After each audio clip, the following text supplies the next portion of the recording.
प्रधानमंत्री नरेंद्र मोदी ने आज वैश्विक बौद्ध शिखर सम्मेलन का उद्घाटन किया। पीएम ने कहा कि बुद्ध व्यक्ति से आगे बढ़कर एक बोध हैं, बुद्ध स्वरूप से आगे बढ़कर एक सोच है, बुद्ध चित्रण से आगे बढ़कर एक चेतना है और बुद्ध की यह चेतना चिरंतर है। इस 2 दिवसीय शिखर सम्मेलन की मेजबानी संस्कृति मंत्रालय अंतर्राष्ट्रीय बौद्ध परिसंघ ने की। यह वैश्विक शिखर सम्मेलन बौद्ध धर्म में भारत के महत्व और अहमियत को चिन्हित करेगा। शिखर सम्मेलन का मुख्य उद्देश्य शाक्य मुनि बुद्ध की शिक्षाओं पर गौर करना है, जो सदियों से बुद्ध धम्म के अभ्यास से लगातार समृद्ध होती रही है। ग्लोबल बुद्धिस्ट समिट के इस पहले आयोजन में आप सभी दुनिया के कोने कोने से आए हैं। बुद्ध की इस धरती की परंपरा है अतिथि देवो भव, अर्थात अतिथि हमारे लिए देवता के समान होते हैं।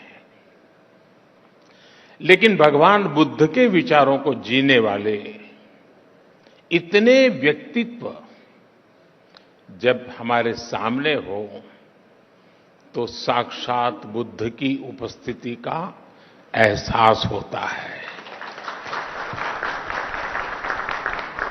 क्योंकि बुद्ध व्यक्ति से आगे बढ़कर एक बोध है, बुद्ध स्वरूप से आगे बढ़कर एक सोच है, बुद्ध चित्रण से आगे बढ़कर एक चेतना है और बुद्ध की ये चेतना चिरंतर है, निरंतर है। ये सोच शाश्वत है, ये बोध अविस्मरणीय है। इसलिए आज इतने अलग अलग देशों से, इतने अलग अलग भौगोलिक सांस्कृतिक परिवेश से लोग यहां एक साथ उपस्थित है, यही भगवान बुद्ध का वो विस्तार है जो पूरी मानवता को एक सूत्र में जोड़ता है। हम कल्पना कर सकते हैं दुनिया के अलग अलग देशों में बुद्ध के करोड़ों अनुयायियों का ये सामर्थ्य जब एक साथ कोई संकल्प लेता है तो उसकी ऊर्जा कितनी असीम हो जाती है। जब इतने सारे लोग विश्व के बेहतर भविष्य के लिए एक विचार के साथ काम करेंगे तो भविष्य निश्चित रूप से भव्य ही होगा।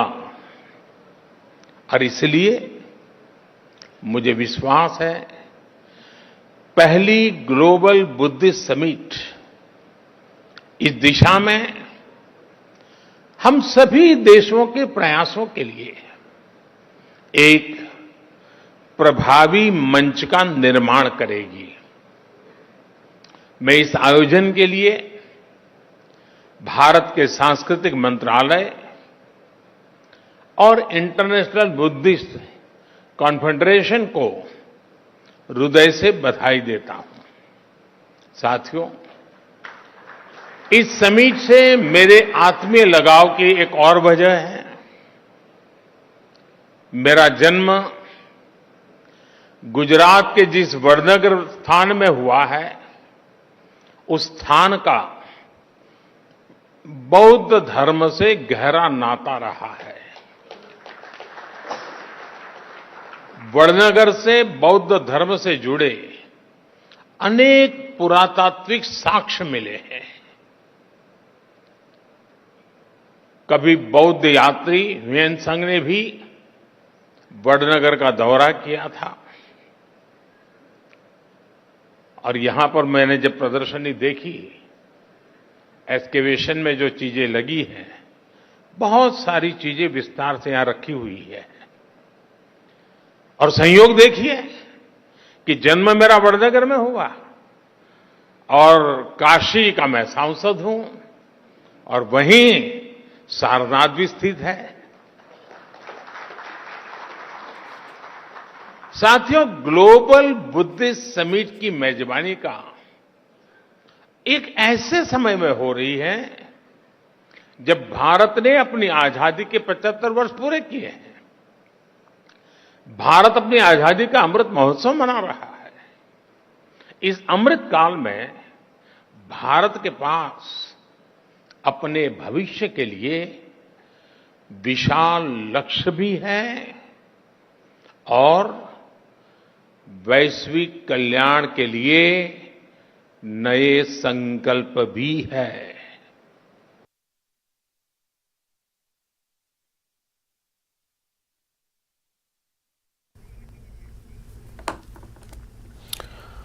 और आपको जैसा आपने बताया कि पाकिस्तान के